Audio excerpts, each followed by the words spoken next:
జరన్ ఇది ఒక మరాఠీ మూవీ. ఇది ఒక super natural horror movie. So, ఇది మనకు జీ5లో తెలుగులో స్ట్రీమింగ్ అవుతుంది. మూవీ చూశాక నా ఒపీనియన్ చెప్పాలంటే, ఇది సీరియల్‌కి ఎక్కువ, సినిమాకి తక్కువ భయ్యా. మామూలు ల్యాగ్ లేదు తెలుసా అసలు. ఒక్క పాయింట్‌ని పట్టుకొని లాగి, లాగి, లాగి, లాగి వామ్మో! ఇక చాలు అనిపించేంత లాగారాళ్ళు తెలుసా? మూవీ స్టార్ట్ అవ్వడమే ఒక క్షుద్ర పూజతోటి స్టార్ట్ అవుతది. సో, గంగూటి అనే ఒక క్యారెక్టర్ క్షుద్ర పూజ చేస్తది. సో, మనకి క్షుద్ర పూజలు అనగానే 'రామ్ గోపాల్ వర్మ'ది 'రక్ష' సినిమా గుర్తుకొచ్చి ఓకే.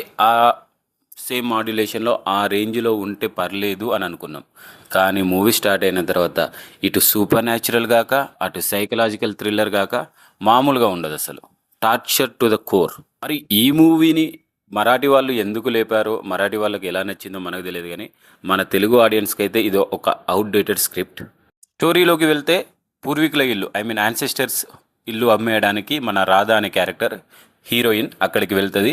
వెళ్ళిన తర్వాత అప్పుడు ఫస్ట్‌లో గంగూటి చేసిన ఒక క్షుద్ర పూజతోటి చేసిన బొమ్మ కనిపిస్తది. ఆ బొమ్మను తీసుకున్న తర్వాత రాధ వాళ్ళ ఫ్యామిలీలో వచ్చే కాన్సిక్వెన్సెస్ ఏంటి అనేదే మూవీ స్టోరీ. ఓకే. మరీ జంప్ స్కేర్స్ లేకపోయినా ఒక డీసెంట్ మూవీ చూద్దామనే ఉద్దేశ్యంతోటి నేను మూవీ జూశా. కానీ మూవీ జూసిన తర్వాత జంప్ స్కేర్స్ లేవు. డీసెంట్ ట్విస్టులు లేవు. ఏమీ లేవు. ప్రతి చిన్న పాయింట్‌ని పట్టుకొని ఎగ్జాంపుల్ ఒక సీన్ ఉంటదండి. దిష్టి తీసే సీను. ఆ సీన్‌లో మనకు ఏదో జరగబోతుంది అని మనం క్యూరియాసిటీతోటి చూస్తుంటాం. కానీ ఏమీ జరగదు. సింపుల్‌గా అయిపోతది. కెమెరా యాంగిల్స్ గూడా ఔట్‌డేటెడ్ యాంగిల్స్ పెట్టారు. ఆ సీన్‌లో ఏదో ఉంది అని అనుకున్నారు గానీ ఏమీ ఉండదు.